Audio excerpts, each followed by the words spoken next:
chers internautes et paroissiens, bienvenue dans votre émission La vie de la paroisse. Nous accueillons dans notre émission aujourd'hui Madame Marceline Sylla, présidente de la CEB Saint-Jean-Paul II de Sacré-Cœur 3. Elle est aussi inspecteur principal du Trésor à la retraite et mère de 2 enfants. Bonjour Madame Sylla. Bonjour Madame. Pouvez-vous vous présenter en quelques mots? Je m'appelle Marceline Sylla. J'assure actuellement la présidence de la CEB Saint-Jean-Paul II de Sacré-Cœur 3. Pour les internautes qui nous suivent, qu'est-ce qu'une CEB?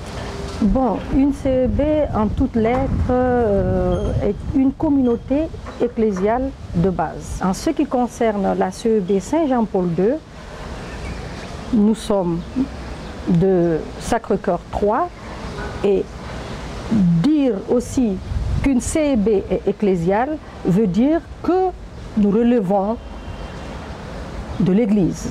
Et en ce qui concerne la CEB Sacré-Cœur 3, nous relevons de la paroisse Saint-Pierre de Baobab. Présentez-nous donc votre CEB Saint-Jean-Paul II de Sacré-Cœur 3. Bien, la CEB Saint-Jean-Paul de Sacré-Cœur 3 actuellement est composée d'une quarantaine de membres, donc de familles. Il faut dire évidemment comment nous sommes organisés, faudra-t-il vous le dire aussi. Nous avons un bureau et dans le bureau il y a le président qui assure la coordination, c'est moi. Vous avez les commissions, donc une commission liturgie, une commission sociale ou caritative, et vous avez aussi une autre commission qui se charge de tout ce qui est loisirs ou activités récréatives. Et en sus de cela, nous avons maintenant la coordination des jeunes. Je vois que vous êtes très bien organisé dans votre CEB et aussi la CEB est très grande parce qu'elle regroupe plusieurs quartiers, notamment Sacré-Cœur 3, VDN, Vallée et Montagne. Comment faites-vous pour organiser tout cela et comment rassemblez-vous tous les chrétiens de cette zone-là? Je pars de l'ancienne époque, puisque la CEB, en fait, comme je vous l'ai dit, c'est un regroupement de catholiques qui, à travers certaines activités, essaient de vivre leur foi catholique. Et cette organisation date de 1996, avec donc plusieurs présidents sont passés. J'ai pris la CEB, la présidence, en 2019. Et juste après, évidemment, il y a eu le Covid. Mais avant cela, comment les rencontres se faisaient? Les rencontres se faisaient chez la présidente et c'était chaque 15 jours, donc 2 fois par mois.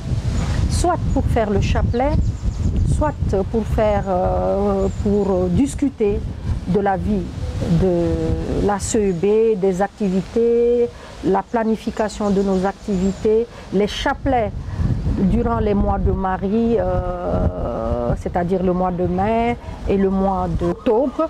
Et aussi, il y avait des sorties qui se faisaient. Et pour vous dire, notre CEB aussi a organisé en 2019 un pèlerinage de plusieurs membres à Fatima. Et il y a des activités caritatives aussi que nous faisons à l'endroit des pouponnières, à l'endroit des prisonniers, le camp pénal. Bon, étant entendu évidemment, vous le savez, c'est l'Église. Hein. La plupart des participants ou de personnes impliquées dans l'Église, c'est les femmes. Il est tout à fait normal que nous pensions aux pouponnières, à camp pénal où il y a des prisonnières plutôt.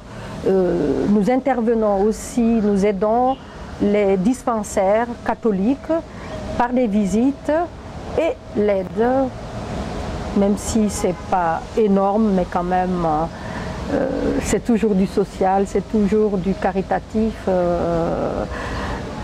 Mais en 2020 et 2022, la plupart de nos activités liturgiques, c'est-à-dire les neuvaines, les prières, les enseignements, les chapelets se faisaient à travers réseau. Et votre saint patron, c'est le Saint Jean-Paul II. Pourquoi l'avez-vous choisi? Est-ce que je peux chanter quelque chose pour vous dire pourquoi nous avons choisi Saint Jean-Paul II? C'est un pape qui a beaucoup marqué son époque. Un pape international, très proche du peuple. Bon, si je chante quelque chose qui relève de la Bible, notamment Marc 15, 16. Allez par le monde entier, porter la bonne nouvelle à toutes les nations. Saint Jean-Paul II porte deux noms. Et je me dis, à y réfléchir, c'est pas fortuit. Jean. Qui est Jean? C'est lui qui a porté précurseur de Jésus, qui, dans le désert, portait la bonne nouvelle. Paul. Paul est l'apôtre de Jésus qui a fait comprendre aux apôtres qu'en fait, Jésus, la bonne nouvelle n'est pas venue rien que pour les Israélites. C'est pour toute la nation et c'est ce que Jésus a dit. Allez par le monde entier, portez la bonne nouvelle. Et je voudrais bien attirer l'attention, voyez un peu, Saint Jean-Paul II, chaque fois qu'il allait dans un pays et qu'il descendait de l'avion, il embrassait le sol. Qu'est-ce à dire? Quand il vient au Sénégal, il embrasse le sol, c'est pour dire, je suis sénégalais quelque part. C'est vrai, il y a l'humilité, mais je dis que c'est pour dire, je suis sénégalais. Au Togo, il le fait, au Brésil, il le fait, en Guinée, il le fait. Donc c'est un pape, bien qu'il soit charismatique, un pape international, proche du peuple de Dieu. Et comme il est venu au Sénégal, les paroisses, les membres de la CEB, qui, les femmes, pendant deux neuvaines, ont invoqué l'Esprit Saint pour être inspirés et choisir leur saint patron. Avec l'avènement, évidemment, la présidence de M. Sagbo, qui était dans l'organisation quand le pape était là, il a approché, il a accompagné jusqu'en Guinée, comme il le dit, il a proposé le pape Jean-Paul II. Imaginez-vous bien, le choix du pape a été fait, comme il me l'a dit, je n'étais pas là, je servais dans les ambassades à l'époque. Il a proposé le pape, évidemment il y avait Saint Padre Pio et 2 ou 3 autres saints, mais quand il a rappelé la venue du pape et le fait qu'il soit très proche du peuple, on était en 2008, le pape n'était pas canonisé. Mais sa proposition a été retenue par le fait que vraiment c'est un pape qui était pour le peuple. Et aussi, si l'on dit que ce même pape, c'est lui qui a pu obtenir la destruction du mur de Berlin, la réunification des deux Allemagnes, et qu'aussi c'est quelqu'un qui à tout instant parle de la vie. Tout cela me fait dire que rien n'est fortuit et que ceux qui ont fait ce choix-là vraiment ont été inspirés. Les 2 neuvaines que les dames ont faites pour choisir le saint patron de la CEB vraiment étaient de l'Esprit Saint. Ils ont vraiment été dociles à l'Esprit Saint et nous rendons grâce à Dieu pour cela.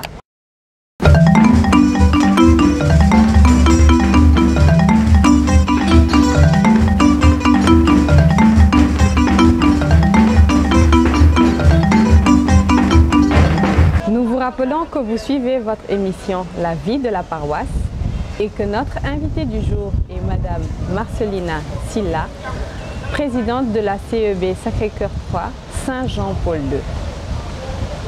Madame Silla, vous êtes dans un projet de construction d'une chapelle. Que faites-vous pour justement la réaliser? Cette chapelle, je le dis encore, je le précise, puisque le site appartient à la paroisse, c'est l'affaire de tous les paroissiens. Et tout simplement parce que c'est logé là-bas. À l'époque, notre aumônier, qui est le Père Alexandro, avait sollicité, puisque le site se trouve là-bas, c'est tout à fait normal, que les membres de la CEB commencent à faire des cotisations financières. Et ce que nous avons fait, actuellement, cette somme est logée et gardée en compte épargne de la place. Et le conseil paroissial est en train de réfléchir sur ce projet depuis l'époque de Père Martin. Un plan est élaboré qui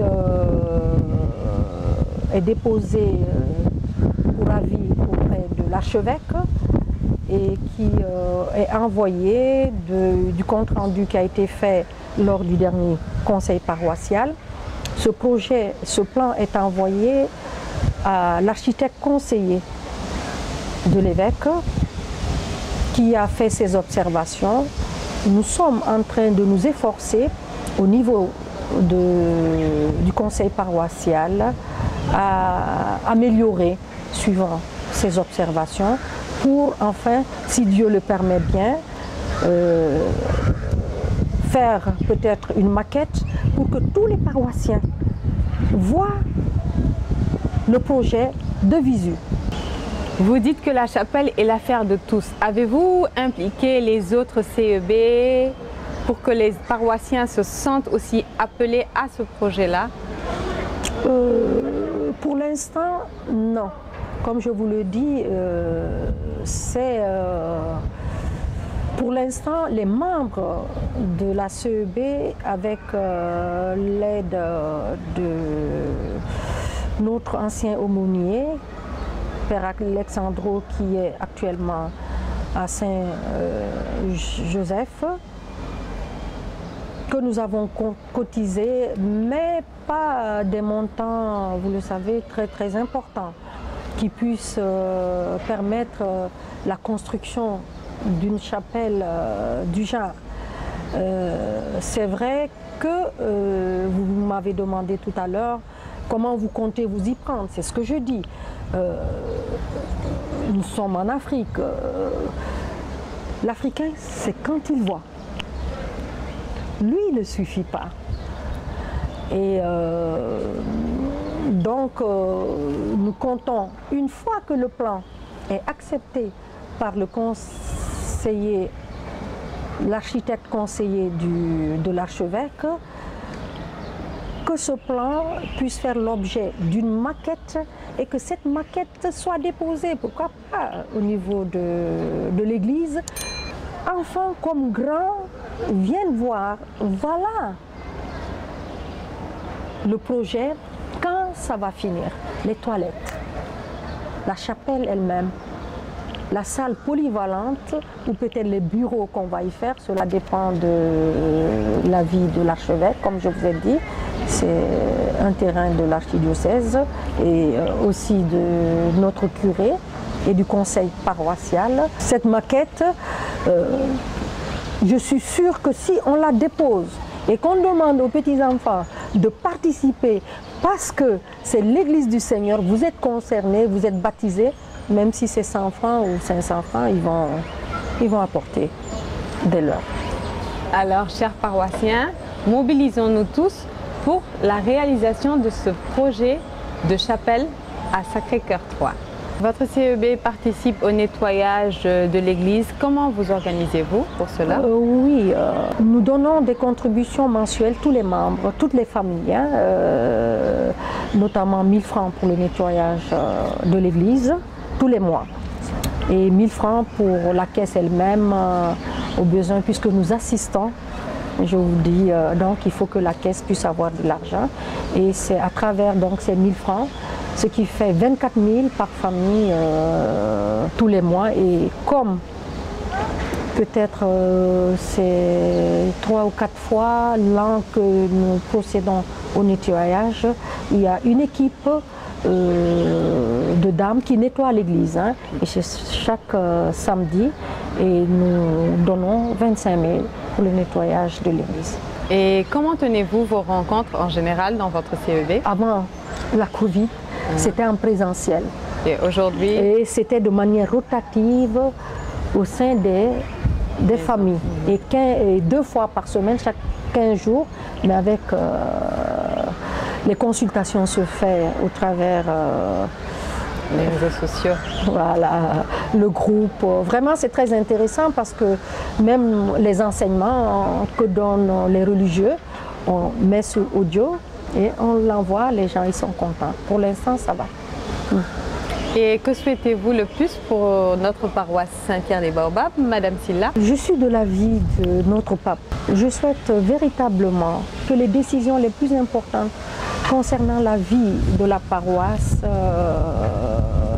se fassent de manière collégiale, pas uniquement au niveau du conseil paroissial. Et même si les décisions ou les choses, les activités sont planifiées, qu'on puisse informer les gens et qu'ils s'y mettent et qu'ils y mettent des leurs.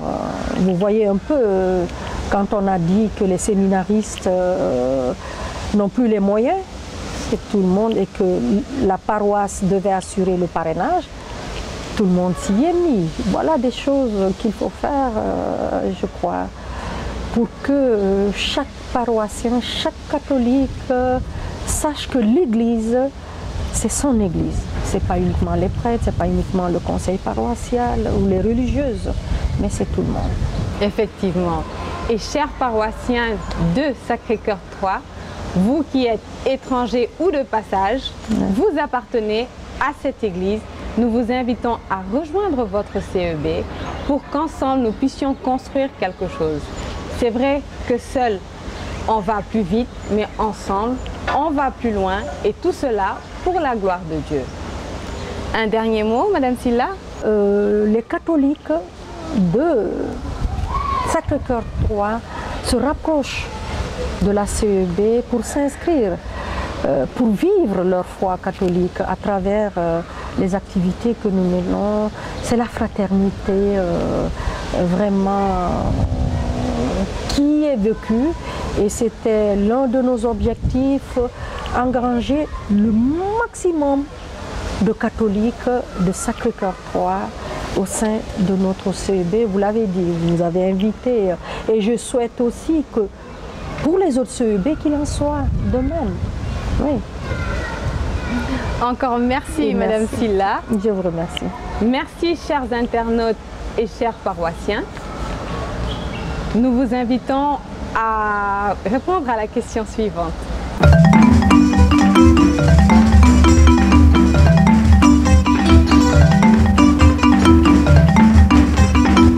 N'oubliez pas de vous abonner à notre chaîne YouTube et de liker notre page. Nous vous disons à très bientôt pour une prochaine émission. Tu es bien, Jésus,